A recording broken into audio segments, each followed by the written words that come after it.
Assalamualaikum warahmatullahi wabarakatuh.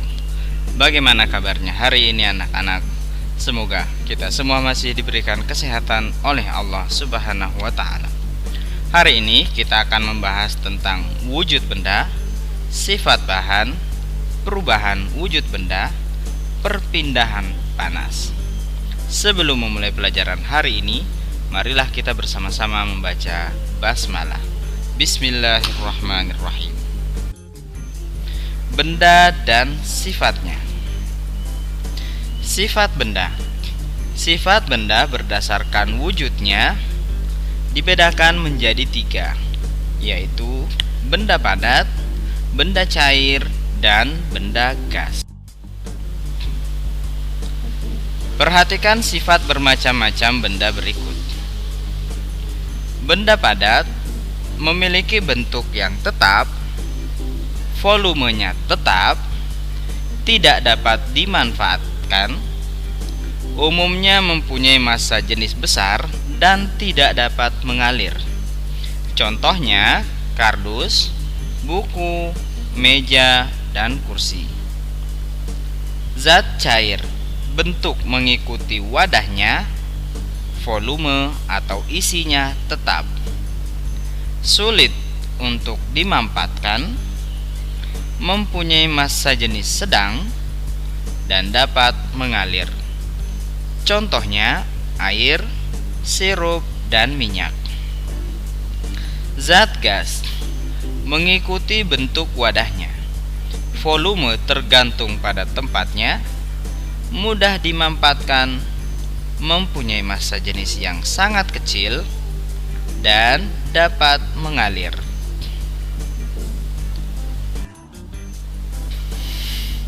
Selanjutnya, sifat-sifat bahan. Perhatikan sifat-sifat bahan berikut. Benda-benda di sekitar kita terdiri dari bahan-bahan seperti yang ada di tabel berikut.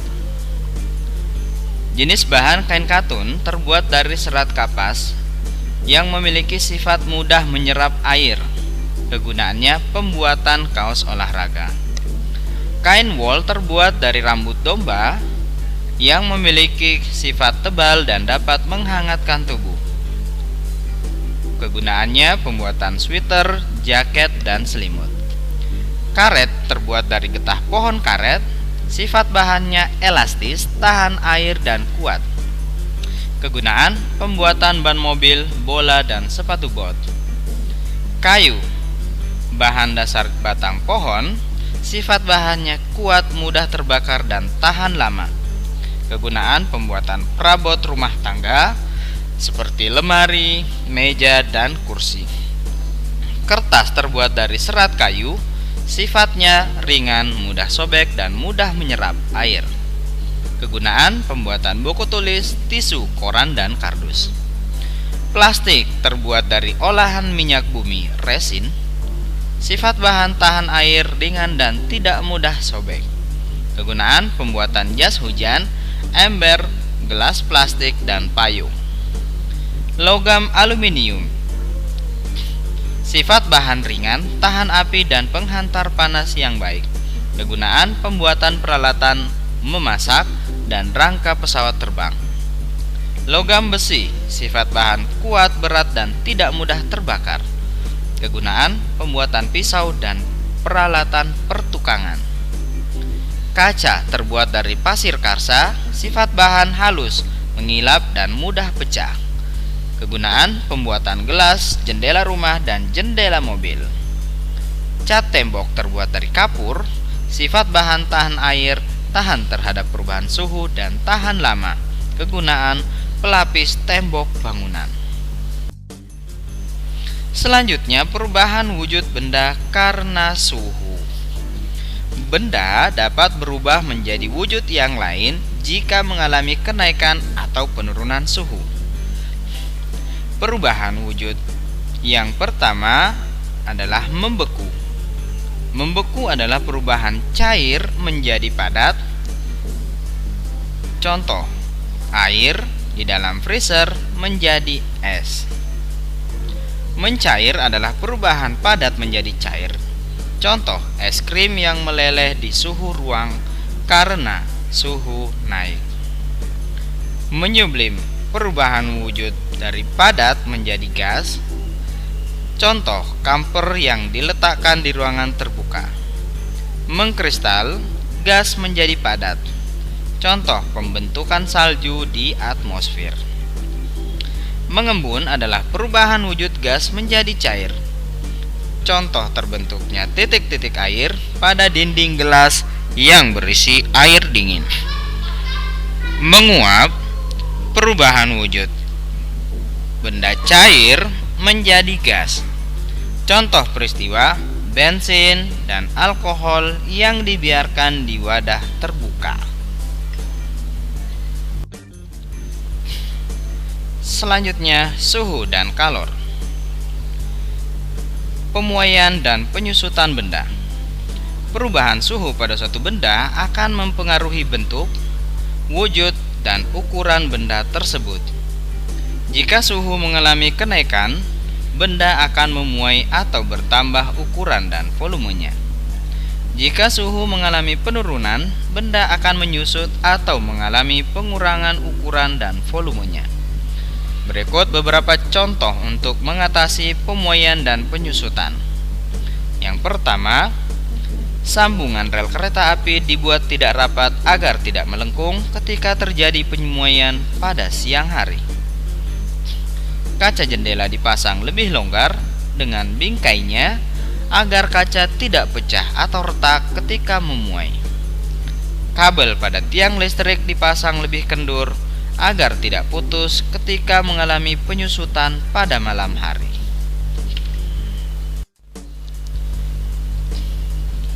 Selanjutnya, perpindahan panas. Dalam perpindahan panas ini, benda terbagi menjadi dua, yaitu konduktor dan isolator. Konduktor panas merupakan benda-benda yang mampu menghantarkan panas dengan baik. Misalnya, benda yang terbuat dari bahan logam, seperti besi, seng, baja, aluminium, dan tembaga. Sedangkan isolator panas merupakan benda-benda yang sulit menghantarkan panas. Misalnya benda yang terbuat dari bahan kayu, plastik, karet, dan kain.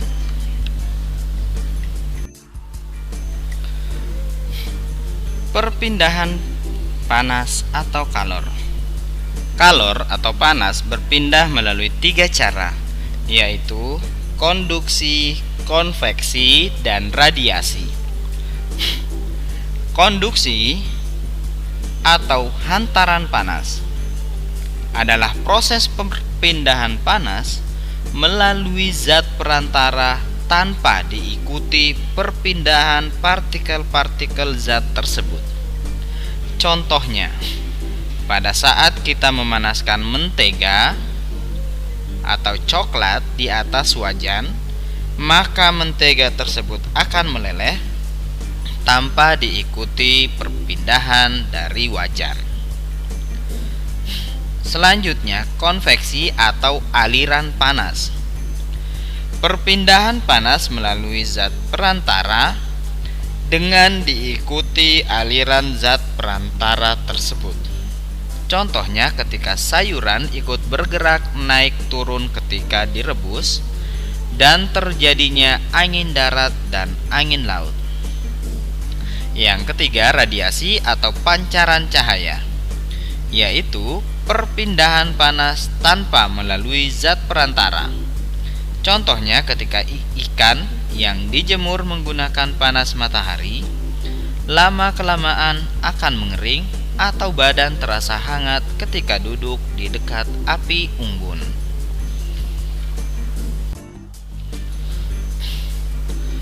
Perubahan benda dan faktor penyebabnya. Benda dapat mengalami perubahan. Penyebab perubahan benda antara lain sebagai berikut. Yang pertama, pembakaran.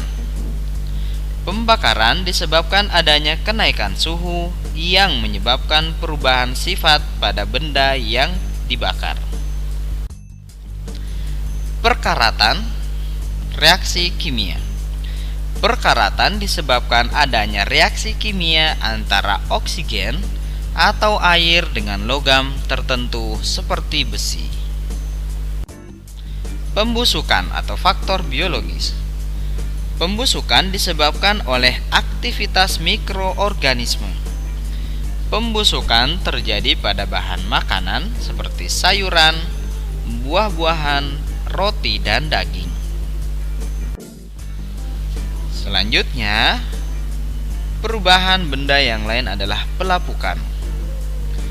Pelapukan dipengaruhi oleh faktor biologi, kimia, dan pelapukan fisika. Pelapukan biologi, misalnya pelapukan kayu oleh rayap, bakteri, atau jamur. Agar kayu bisa tahan lama, maka dilakukan pengecatan antibakteri dan jamur. Pelapukan kimia, misalnya batuan atau bangunan yang terkikis karena hujan asam, jadi terjadi reaksi kimia.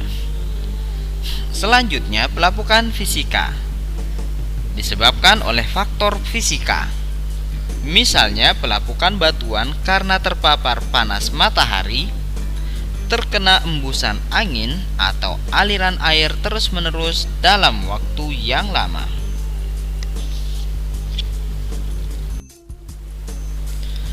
Sekian materi untuk hari ini. Terima kasih atas perhatiannya.